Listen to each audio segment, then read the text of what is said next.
Hi, so in this video I'm going to talk about and demonstrate harmonic minor. So harmonic minor is very similar to natural minor, and even if you're not playing entire solos in harmonic minor, you can take a single lick. So for example, that's harmonic minor.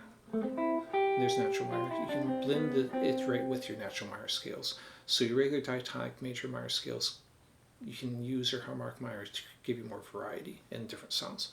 I'll also be teaching different fingerings, some simple ones that are similar. Some ones there are 3 notes per string, like that. There is 2 different fingerings, they blended together. So you will have a variety of choices, and that's why I'm doing as many fingerings in this as I am, so you can choose which ones you like. Okay, so let's jump into this. So the difference between a harmonic minor and a natural minor is basically just one note. The first 6 notes are the same, it's the 7th. So in natural minor you have that flat 7 or minor 7 before the root. In the harmonic minor you have a major 7, or in this case a G. In the natural minor, a G sharp in the harmonic minor. Now if you listen to the difference that creates, when I'm playing the natural minor or playing the harmonic minor draws you back to a root more, so it creates a little bit of tension to then resolve.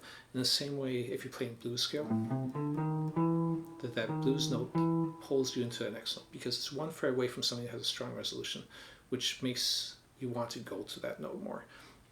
So that's one of the uses of harmonic minor. And if you don't want to memorize fingerings, you can just go through, if you know the notes on the neck, find, in this case, all of your A notes, and just realize that the only note that's going to be different when you're playing your major or minor scales is you're going to add 1 fret back from that. So anywhere you've got an A note, if you have the G sharp in its place, then you've got harmonic minor. But practicing the actual fingerings is beneficial because it gets your fingers used to the options and gets you used to seeing where they are a little bit more easily, so you use them more in improvising them. So the first ones I'm going to show will be ones that are very similar to your natural minor scales. So if I'm playing a 3 note per string natural minor, and keep in mind natural minor is the same as relative minor or Aeolian, it's just different names for the same thing. Now if I switch that to harmonic minor, all you need to do is make that G sharp there, that string's the same, then same thing here, make the G sharp there. So 4 of the 6 strings are the same, and the picking is still 3 notes per string, so your picking doesn't change at all. So that's not one of my favorite fingerings, but if it's similar to something you already know, it can be a quick way to learn the scale. So if you prefer this fingering, for example, of natural minor, then you can do the same thing. Keep it same number of notes per string, and then you've got the harmonic minor version of it. Now you can, on any of these ones that start on A, you can go back to the G sharp and either start on that or end with that and then maybe resolve it back to the A. Now you can either do that with sliding or separate fingers. Okay, but let's give you some more variations. One thing on this fingering, that minor third between your second and pinky is kind of a tough stretch. I can do it, but I personally don't like it a lot. I would a lot of times prefer to put the 2 notes next to each other.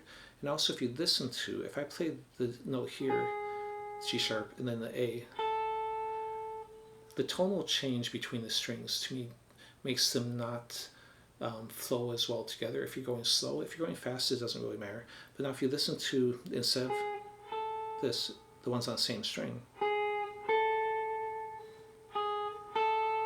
to me that having the same string, it draws it in better. So especially on slower parts, you might want a different option.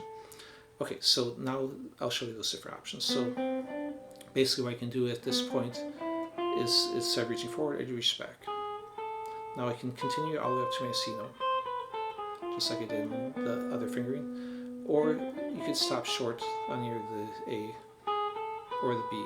But I'd recommend at least sometimes practicing doing all 4 notes, because that way, if you can do this, it's easy to shorten to that. But if you only practice this, then you're not going to feel comfortable doing that. So practice a bigger one, use whichever you want when improvising. Okay, the other option is moving forward. So now if I go, And that's the one I used in the beginning when I combined two scales together, was the fingering.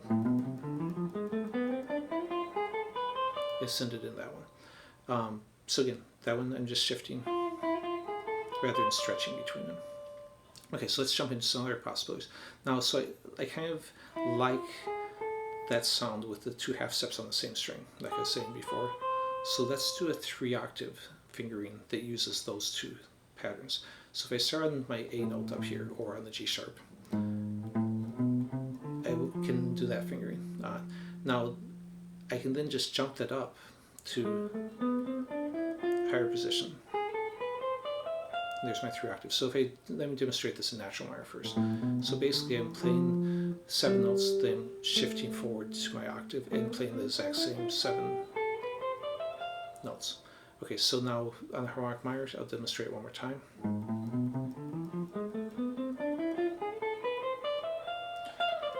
And again, with these different fingerings, work them slow, then you can build up speed with them. If you're having trouble with it, isolate just one position and repeat that. The nice thing about these 3-octave ones is you're using the same fingering 3 times. Okay, so now I'm going to take, I started on G sharp, I'm going to take this one starting on the E. So now if I start this is the other one I played at the beginning that I descended in. So there's my G sharp note. And again, just like on the previous one, it's repeating the same pattern. So the basic pattern is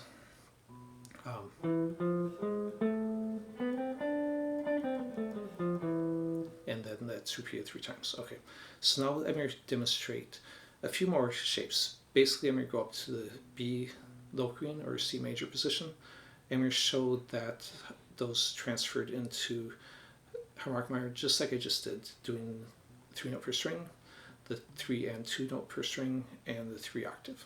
Okay, so, and before I jump into that, let me just say, a good way to kind of practice switching between the natural minor and the harmonic minor is ascend in one, descend in another, or even change at the octave. So I might maybe do harmonic minor there,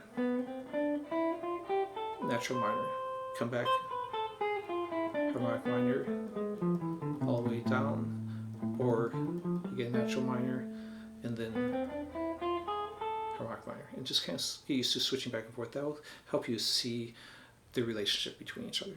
Okay, so now let's jump into the Locrian position. So first I'll do a 3 note per string, natural minor position. And it's technically Locrian scale, but same notes as the natural minor, just starting on the B. So now if I switch that to, I stretch forward for that G sharp, shift forward for that one. And again, this is a fingering that is meant to be similar to the natural minor, or in this case be Locrian, so that it's easy to see. Now the next one, if I do the B Locrian without shifting, it's just there. So that if you notice, the only difference is these top couple strings. So if I do it with the harmonic minor, it's there. If you notice, this is the same part we just did in this other one. So if I'm going up one, like, then you could come back down this one. So again, see the overlaps, and this will help you to see the whole neck better. So now I'm going to do a 3 octave one starting on the B. So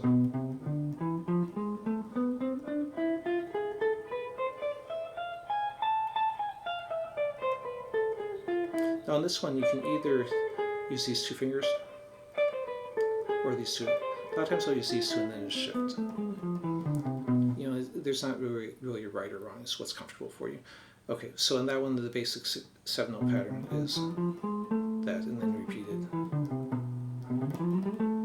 So, you know, on any of these, isolate the parts that give you trouble, and maybe just work small pieces like that. And that's how you can get better. Let me go and show you the tab for all this. So, it starts off with that 3 note per string one, and the circle note I say is optional. You can add into any of the ones that start on the A.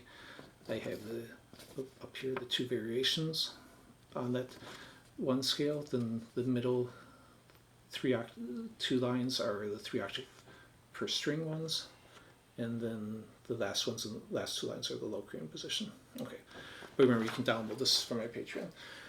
All right, so thanks for watching. Please subscribe if you haven't, or click like if you like the video. Thanks.